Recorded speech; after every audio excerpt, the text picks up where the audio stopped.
G'day everyone and welcome back to the Big Swing Noting podcast, sending those bales all the way back to New South Wales.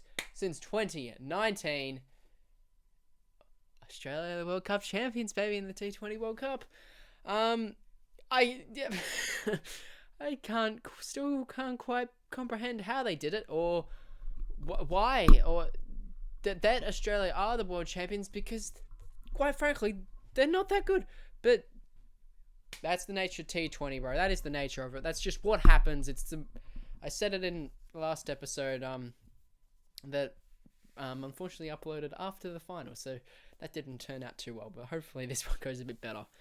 I said it in the last episode, T20 cricket is the most unpredictable format, maybe of just sport in general. The best team so very rarely wins. It is ridiculous. I said in that instance, IPL, like RCB have got presumably have like the best list every year, or the most star players, and then they finished like bottom for a couple times and haven't really come close to winning. The Big Bash we said in our preview last year, it's almost guaranteed to be Scorchers Hurricanes. The Hurricanes didn't even make the finals, and then Scorchers got flogged by the Sixers, who we all kind of agreed were trash. But you know what? It's kind of what makes it fun. You know, it's even though T20 cricket is kind of, you know, you can have your opinions on T20 cricket, and whether you think it's a true pure form of cricket or whatever. I'm not really sure about that. Like it's cricket at the end of the day. Like, well, how are you going to complain about that too much? But sorry about my mic, by the way, just a bit sticky today. Just for these first few minutes. Should resolve itself.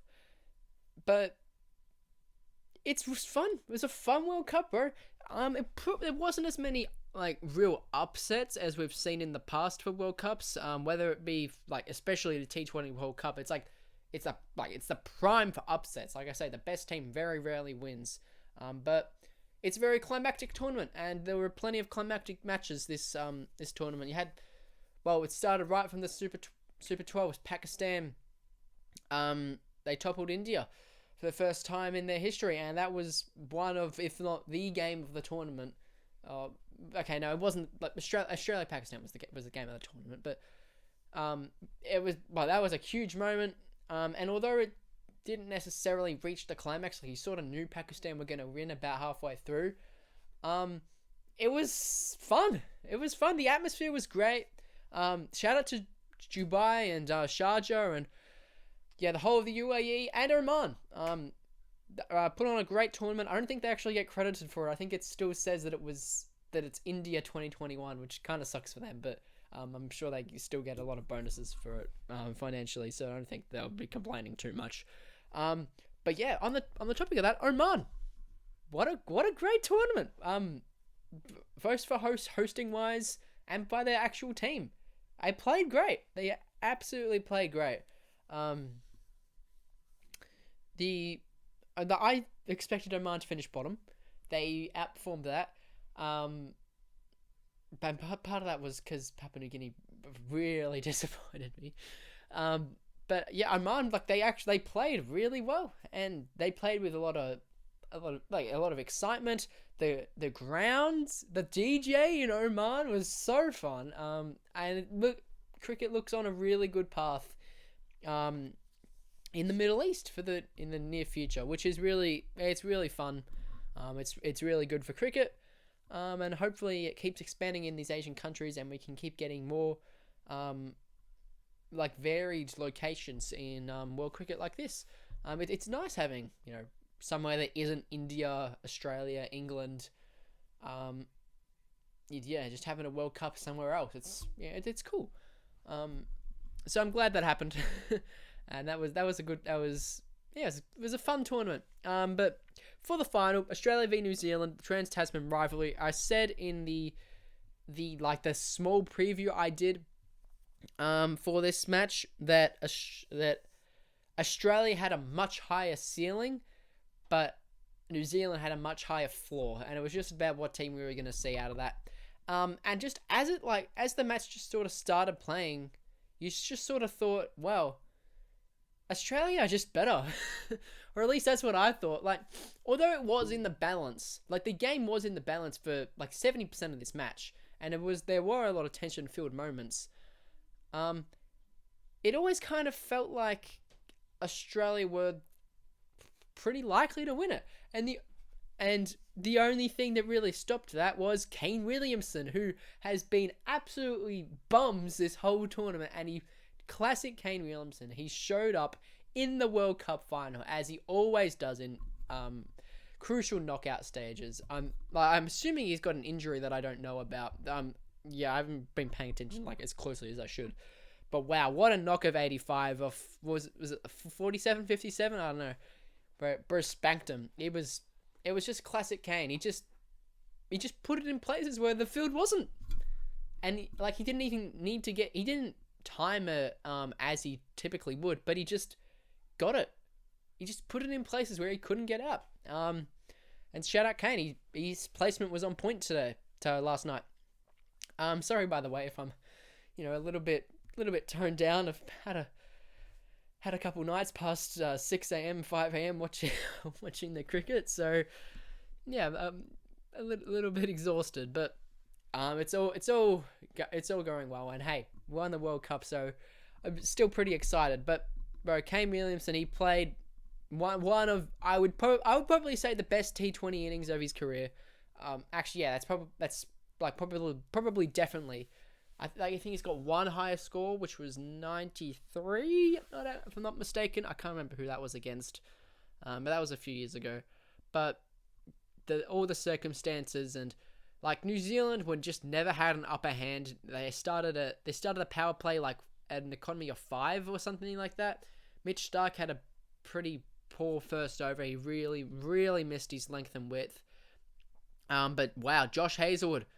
What a match. What a tournament from Josh Hazelwood. He was, if I'm making a team of the tournament, which, we might get to that in a future episode, maybe of a group. We might get to that. But if he's team of the tournament, Josh Hazelwood, maybe. Kind of had a few bad games at the back end. He had a bad semi-final, had a bad couple last games. But the start of the tournament, he was... Well, it's weird because Josh Hazelwood isn't electric, even though he bowls 140 Ks and swings it. He's not scary or the most he is the quiet achiever of the Pacers of Australia's group. But he's just hard. I don't know, bro. He's just improved so much as a white ball bowler over the last year. It's incredible to think that a year and a half ago he wasn't in our ODI team or our T20 team. And combination of injuries there, but nonetheless, his rise has been spectacular. And he's become one of the best T20 or just white ball bowlers in general, fast bowlers in the world. So a great tournament from Josh Hazelwood. He took 3 for 16 this match of 4 overs. He really put the clamps on, and it was Aaron Finch's man for the breakthrough. He bowled absolutely superb in the power play, as he always does. But a man I want to shine a light on is Pat Cummins, who has been pretty poor this tournament. He's had a pretty average few years with the white ball. But he showed up, and his figures may not show it. I think he might have ended up going for none for 28 in the end of his 4 overs, which, it was very, very vital he had to bowl 4 overs given what Mitch Starc was doing. Yeah, he bowled none for 27. Economy of 6.75 is pretty good. It's very good. Well, not very good. It's good. It's maybe great. In a quite good. I'll give it a quite good. Economy in a World Cup final, right? But his setup in the power play was it was excellent. And he was bowling it into the pitch. I only saw him miss his width on that maybe 3 times in his whole spell, maybe even 2. There was one he got it about out wide, and then just Jimmy Neesham just sort of hacked at it, and it went straight for 4. It was it was 6. Was it? I'm not sure. It was one of the more bizarre shots I've seen in a while. But that was just Cummins missed his width there. He was bowling into the pitch really well all tournament. I mean, all match rather. As he's been trying to do all tournament, but now it finally clicked for Cummins, and hopefully this is a start of a better progression as a white ball bowler for him. So like great setup from Australia's bowlers in the power play, and that like really got him on top early. I think the after Stark went for 9 or 11 off his first over, and then by the end of the power play it was maybe 5.7.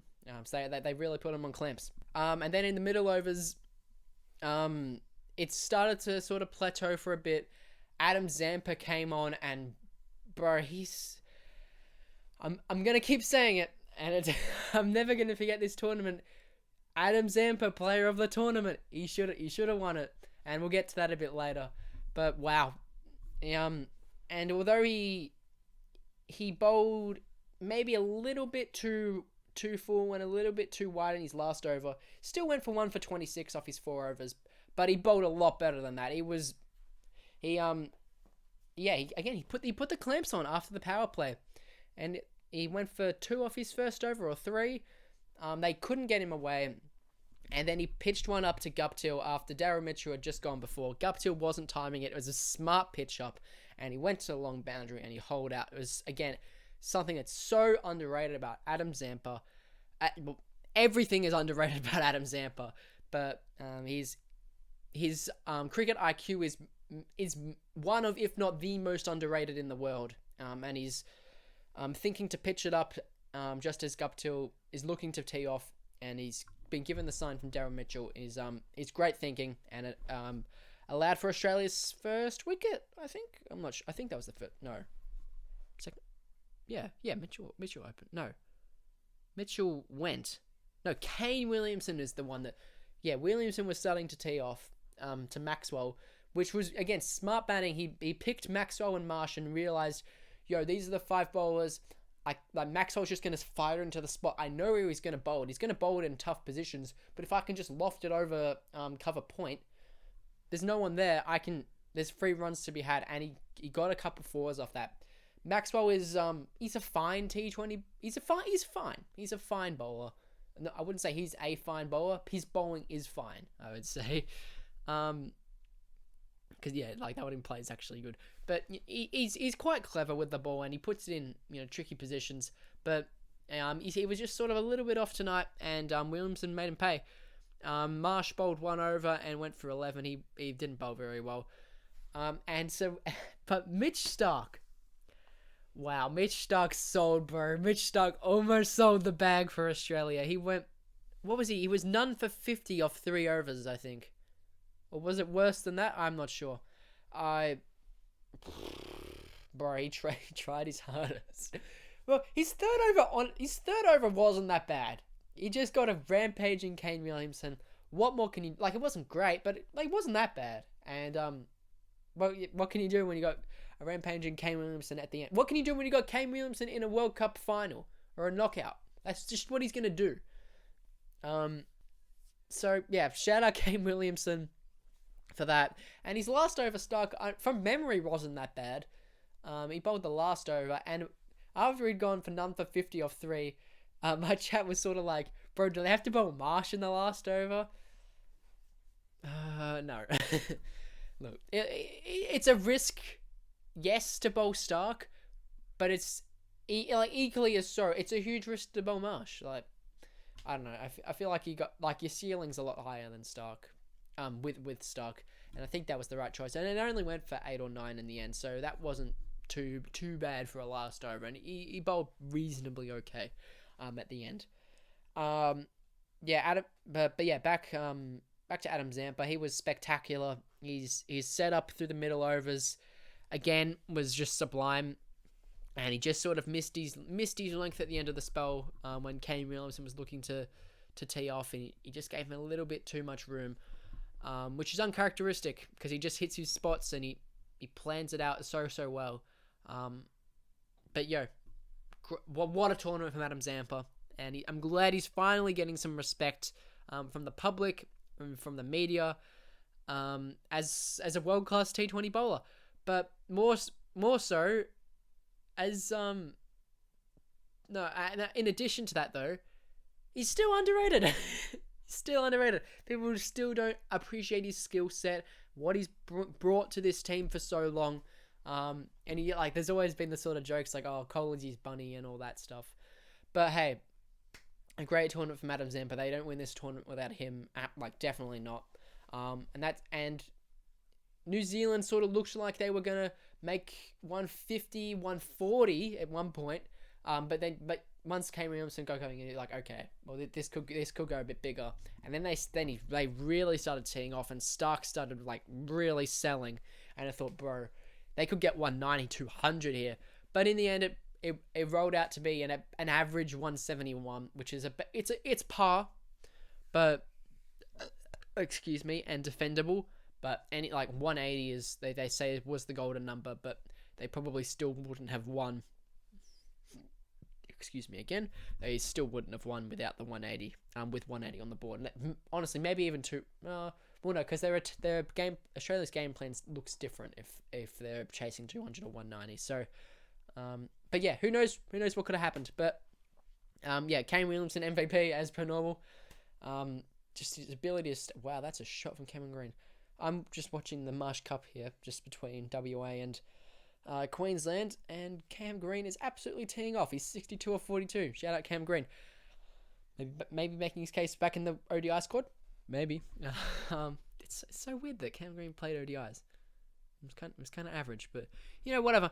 That was the New Zealand first innings, and once Kane Williamson got into these 80s, into his 70s, you thought, okay, maybe New Zealand can win this. Like, it was in the balance the whole way, but that's when it started to maybe favour New Zealand a little bit. But Josh Hazelwood and Pat Cummins, I think he only conceded seven. Again, like his figures don't reflect how well he bowled, and in the scenarios he had to bowl in. But Josh Hazelwood came in and got 2 wickets, I think, for his last over. So that was spectacular. That was spectacular. I keep using that word. He was sublime.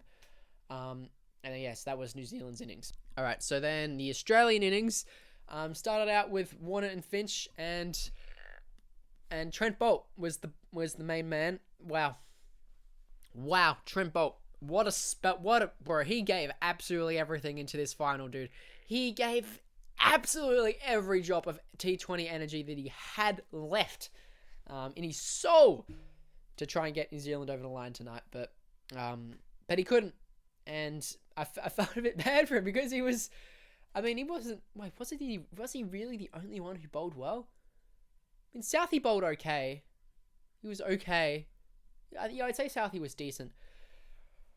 But, yeah, I'll get to the other bowlers in a minute, but, yeah, Trent Bolt was real. Oh, yeah, Adam Milne started bad, and then he sort of redeemed himself, but, yeah.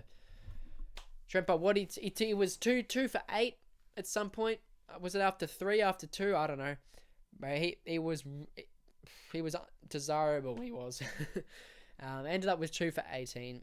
Came against Maxwell at the end, who was just trying to hit 6s to win like MS Dhoni. But wow, what a start from Trent Bolt. He got Aaron Finch really early in the match. 1 for 15 Finch went, and he only got 5. So yeah, Finch had an okay tournament, but if Australia want to win the World Cup next year, want to go back to back on their home soil, Aaron Finch has got to do better. He's got to do better in knockouts. He's made Duck 5 in knockouts as captain, I think. I'm not sure. That's I don't know. Last World Cup, I'm pretty sure he made a duck against England. I don't know. He made a duck last game. He made 5 off 7 tonight. So, not the finals that Finch would want, but he captained pretty well. His changes were good. His field placement was decent, I guess. And he had a good tournament. So, well done to Aaron Finch for being a World Cup winning captain and being among a very, very prestigious class of Australian World Cup winning captains, and the first to win a T20 World Cup. So well done to Aaron Finch. But yeah, once he went, Warner and Marsh sort of pushed around a bit like New Zealand did at the start. They never really totally went. and you felt comfortable. You felt comfortable with him there. You felt that Warner was just going to patrol the innings as he's done for the last few matches. And he got past his 50, and it just got to a point you're like, oh, this is cool. Well, for me at least. And while Australia never like took it on strangle, like it was still on level terms for most of it, because New Zealand was still bowling reasonably tight, but they just weren't threatening. Ish Sodhi did not bowl well at all. Yeah, and then Mitch Santner bowled none for 23 off 3, which, it's not terrible. It's an economy of about 7.67. But he just didn't threaten the bat. He only bowled 2 balls in his whole spell that spun away from Warner and Marsh. And they're pretty much identical bowls. They were like on 5th stump, maybe a bit wider than that. And they looked to play down the ground, and it actually spun away from them.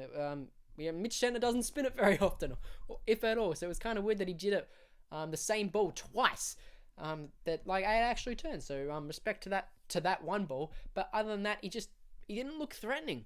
He didn't look like he was going to take a wicket, which is and he's been a solid T20 bowler for New Zealand for the last few years. He's been in and out of the top 10 world bowling world rankings. So shout out to him, I guess. But just I feel like in general, Santner doesn't provide like a real threat. Like I guess he can be the guy that you can target, and so he can pick up wickets like that. I'll give credit to him there. Like he is quite smart with how he constructs an over, or situationally as well. And when identifying when the batsmen are trying to attack him, and adjusting accordingly. So fair enough to him for that. And this is why he's an international cricketer, right? He's obviously skilled. But yeah, he didn't look threatening. And not Ish Sodhi, bro. Ish Sodhi was not very good tonight, man. He was as a guy who's been New Zealand's main not really their main wicket taker. The Pacers are, but he's been their number one spin option in white ball for years now.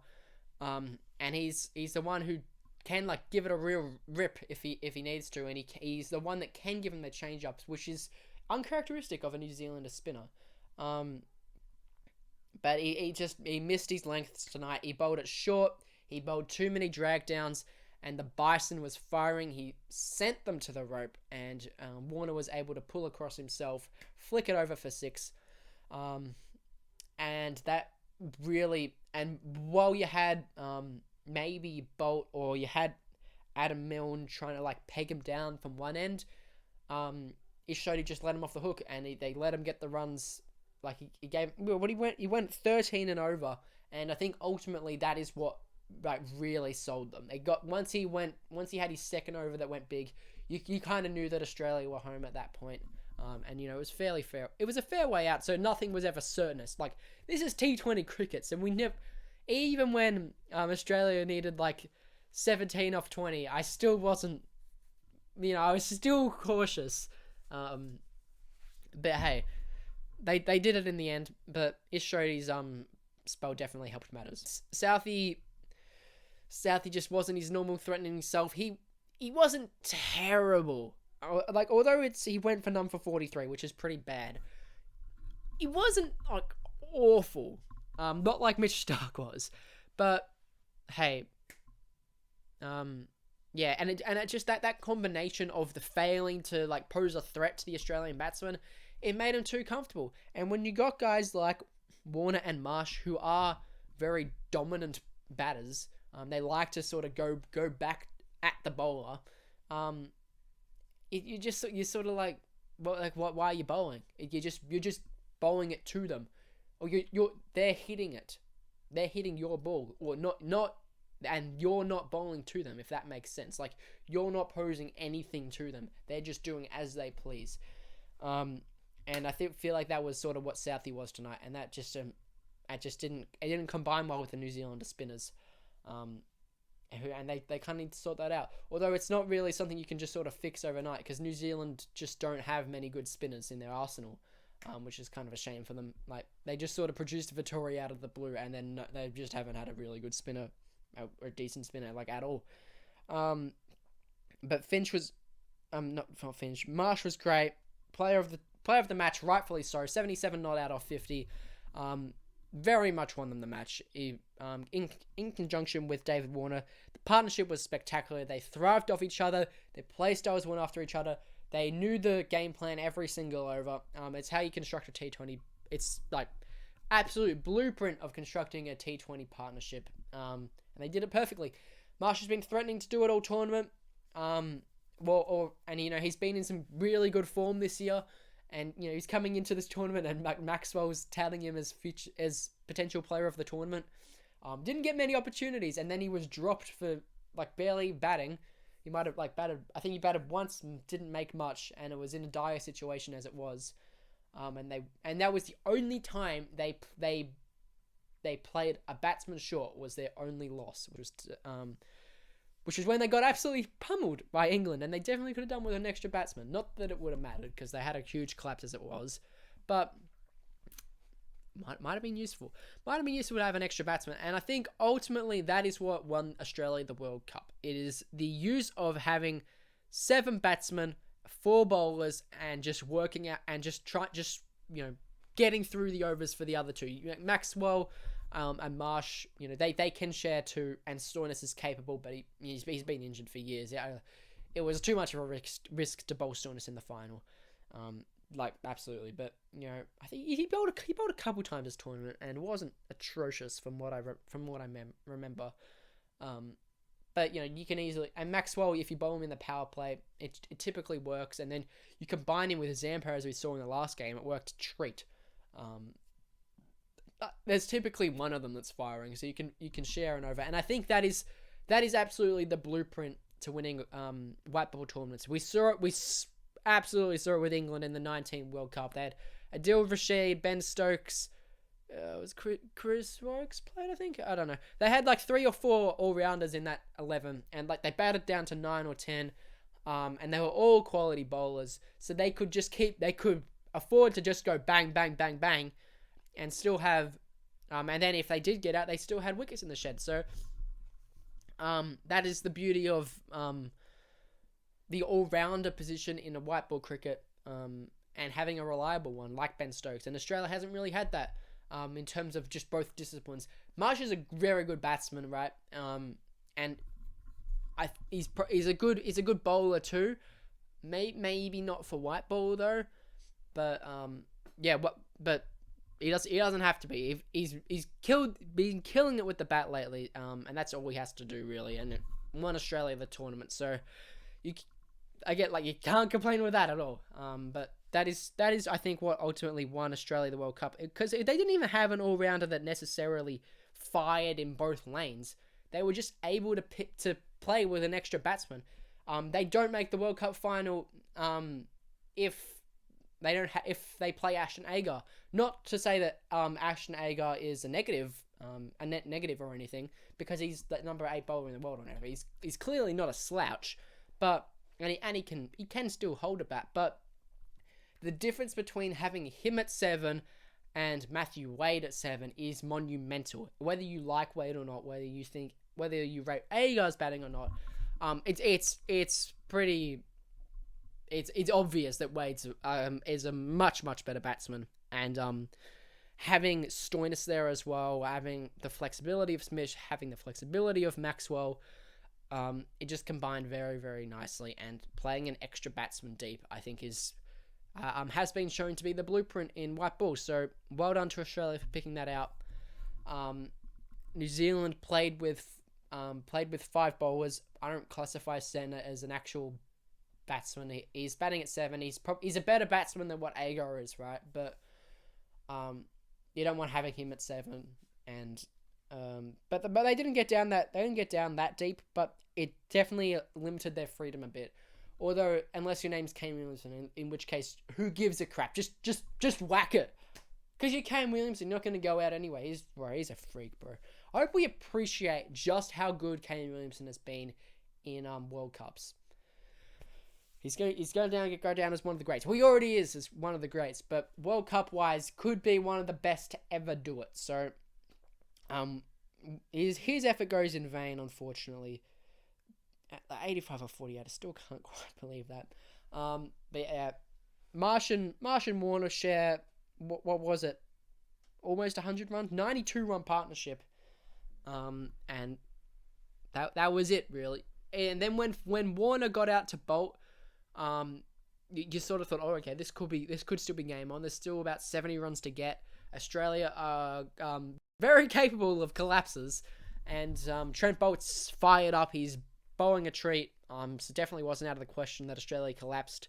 And it was absolutely game on. And then Glenn Maxwell just sort of, I was surprised they sent out Glenn Maxwell. I would have sent out Steve Smith just to hold down the innings, because they only needed like 6.5 or 7 and over at that point. And then if you do fall behind, then he's quite capable of whacking it. People act like Steve Smith is incapable of going fast.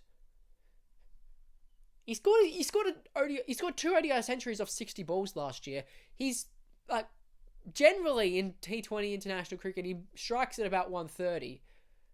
Like in his decent innings. And if you give him the license, he can hit a 6. Bro, he's one of the best batsmen in the world. You think he can't go fast? Come on, bro. Like, he's capable if you need him to go to that point. And then if he does go slow, again, you can go for broke, because you've got an extra batsman. So anyway, I would have sent out Smith. It didn't matter in the end. Maxwell batted terribly, but he made 28 off 17. 28 off 18.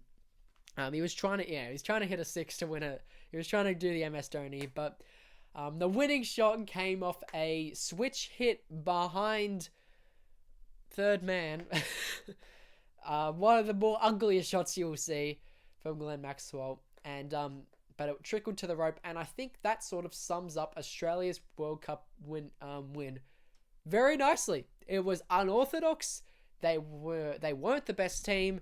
They never completely fired, but they did enough. They just did enough, and weirdly, they were kind of consistent. And really, that's all you need in a T20 World Cup.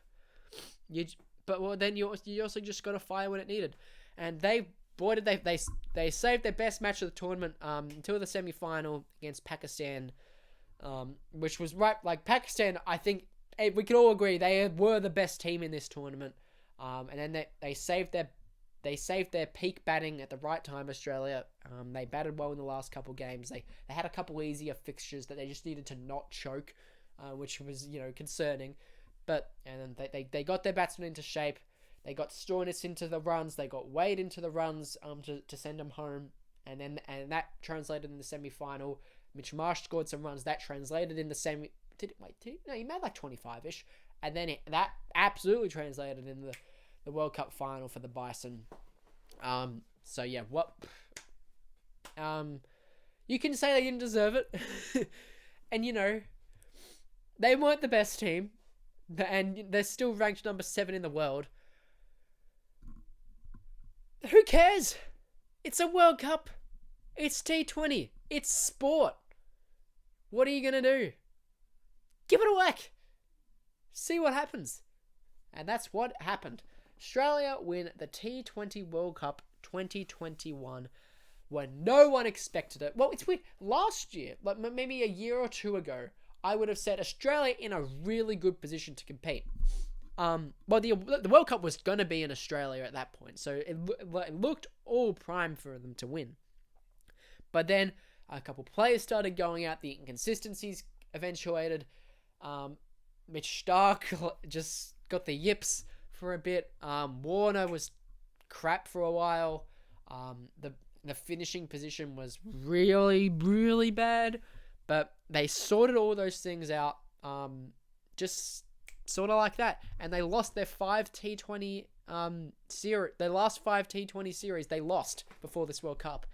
England, South Africa? No, New Zealand. Yeah, England, New Zealand, Bangladesh, West Indies, Pakistan? I want to say Pakistan. I don't know. Whatever. Great series though. I mean, yeah, it's great World Cup, and the fact that they won that with that form is kind of ridiculous, and I don't know how they exactly managed to piece all the players together, but hey, that's just what happened. That's just what happened, and Australia are the T20 World Cup winners. Alright, so I think that'll just about do it. Wow. It's a great World Cup. Great World Cup. The group stages were really entertaining. I actually had the most fun watching a match all this tournament was the opener between Oman and Papua New Guinea. Just really fun to watch. A lot of excitement. Quality wasn't it wasn't amazing, but it wasn't terrible.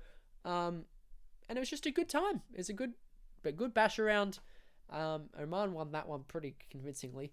But there was a lot of bright spots this T20 World Cup. Babar Azam, Mohammad Rizwan were incredible at the top. Josh Butler was exceptional. Shaheen Afridi, we all knew how good he was, but this was the tournament he properly announced himself to the world. Well done, Shaheen Afridi. And I feel so bad for him that he was sort of the one that cost them the World Cup in the end. I was watching that match again today, and it's incredible how many moments, just a direct hit, a single there that might change the game. If that ball carries to Rizwan, the match looks different. If Pakistan hit one of their 3 or 4 run-out attempts, this match looks different. If Hassan Ali takes the catch, this match looks different. And there's so many of those moments in the World Cup. And when Australia played Sri Lanka, who was behind the stumps? Who was behind the stumps? I've got Chandimal in my mind. He's not playing. He can't be playing, right? I don't know. But he dropped a regulation catch, and that could have, and that changed the game, really. It allowed a partnership to grow, and it allowed Australia to win where they maybe shouldn't have. And yeah, if he takes that catch, maybe Sri Lanka win that game, and Australia don't make it into the finals at all. So it's a crazy game. Is cricket. It's a crazy format. Is T20. It's a crazy thing. Is sport. Final word. Thanks so much for listening. Play it through from the Big Swing Noting podcast. Final word. Bro. Sunrises Hyderabad. Y'all done goofed.